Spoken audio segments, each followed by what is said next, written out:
Dennis Grover, and welcome back to Liberty and Justice for All. Tonight, we're going to talk about mind control. Now, there's something that's really heavy.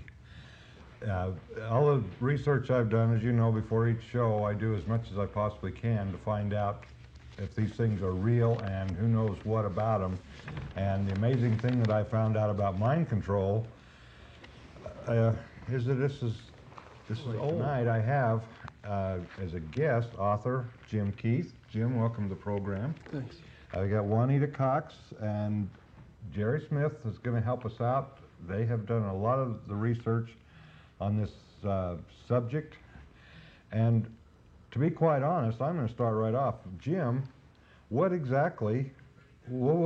mind control? How do you accomplish this? Well, you know, in ancient times, they used the sword and they used the gun and they used other methods like religion for pushing the populace around and getting people to do what was wanted.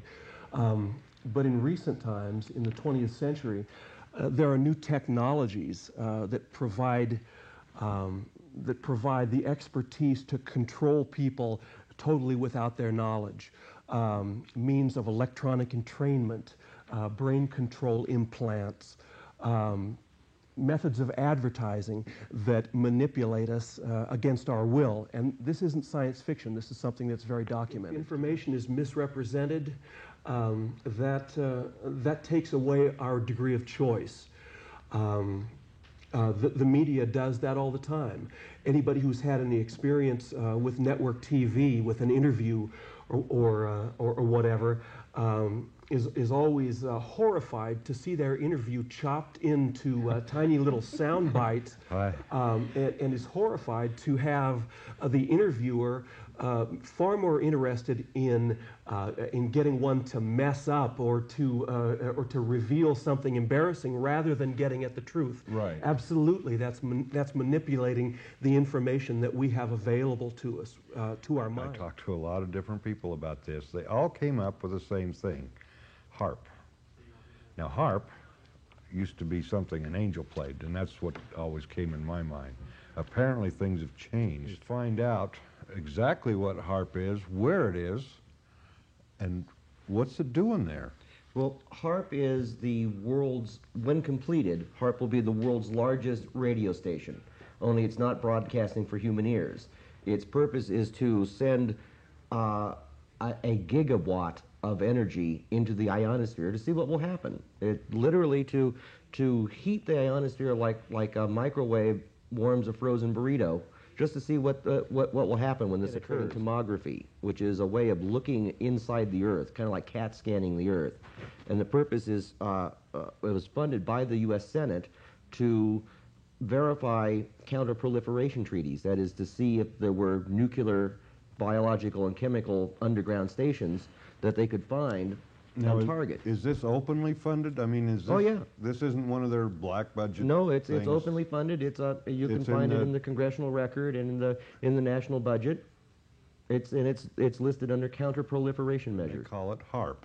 HAARP, H-A-A-R-P, the High Frequency Active Auroral Research Program. Auroral is from the aurora, the northern lights, and the Earth-penetrating tomography angle is they plan to turn the northern lights into a giant antenna to rebroadcast the energy coming from the HAARPs.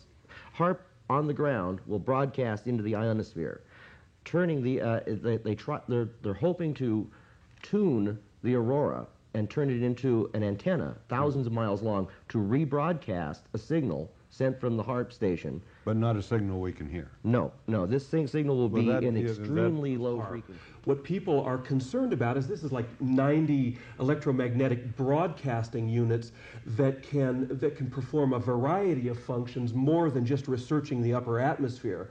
One of the things that concerns people is that many studies have shown that electromagnetic broadcasting is harmful to the human organism. And HAARP broadcasts at precisely these electromagnetic frequencies that are characteristic of humans. Usually when the military is pioneering weapon systems, and I believe they also indicate this is a weapon system, they don't talk about those capabilities. They talk about scientific experiments. What people are concerned about is this is a science fictional weapon of incredible magnitude. Right, Jim. What I was trying to do is establish the face of HAARP so that we all know that is what the government says it is. And there are so many things going on with HAARP. There are so many contradictions in the paperwork, so many contradictions in what it's doing and how it's being used, that it becomes obvious, if you do any sort of study on the thing, that what the government says it is and what it is are two very different things. I don't believe have said that HAARP is at mind frequency. And that's where the problem is, and that also is where the cellular telephone towers that have been leaping forward in our community has a similar problem, and that's with the frequency. Yet the industry, and both the HAARP and or the cellular telephone tower industry, claim that it's just the wattage. It's not the wattage, it's the frequency, and right. it's at mind frequency, Thank and that's you. why It's we're here. interesting that the HAARP broadcasting these frequencies at the frequencies of the mind. It's interesting with the way that parallels with documented CIA programs back in like the 1960s and so forth. It's all listed in my book. Frankly, it's hard for me to come up with the jot and tittle on it and tell you all the scientists involved. But it's in my book. Well, yeah, I noticed that your book you've got at the end of each chapter, you've got a list of information sources. I list my sources. And but it's absolutely... Really, what I'm trying to say is that the CIA programs in the 1950s and 1960s, interestingly enough, were all about beaming words and thoughts and pictures into the minds of experimental subjects. Again, that sounds like the X-Files, but in all truth, there are many aspects of that TV program that are true, and that's one of them. The CIA has long been interested in giving us direct beaming of thoughts and words and pictures, and I documented it in the book. That's pretty scary. And the amazing thing on that is that this line of research is broadly available in scientific journals. You can go down to the library and pick up the technical works by these guys that explain how they use microwaves to put things into people's heads and exactly how successful they were in each of the experiments. In the last 50 years, DOD has intentionally exposed military personnel to potentially dangerous substances, often in secret.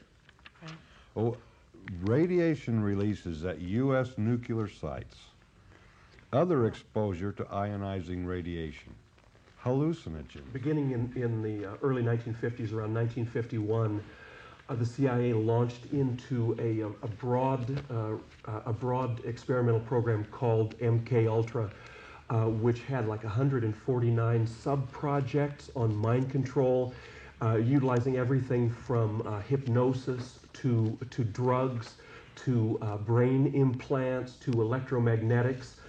Most of the information about those programs has never come out, and the reason is when it was found out by Congress that the CIA was engaged in that, the director of the CIA at the time, Richard Helms, decided it was a good idea just to burn all the files or just to shred all the files. So there's a lot about the MK Ultra mind control programs that we don't know about, but what we do know about is horrendous. Like I said, it was simply it was 149 projects involving millions and millions of dollars to create perfect mind control on members of the populace. It's a fascinating area, but a very, very gruesome area because one tends to be naive. One hopes that our government would have some sense of ethics and morals. As you dig into this, you find that just isn't so.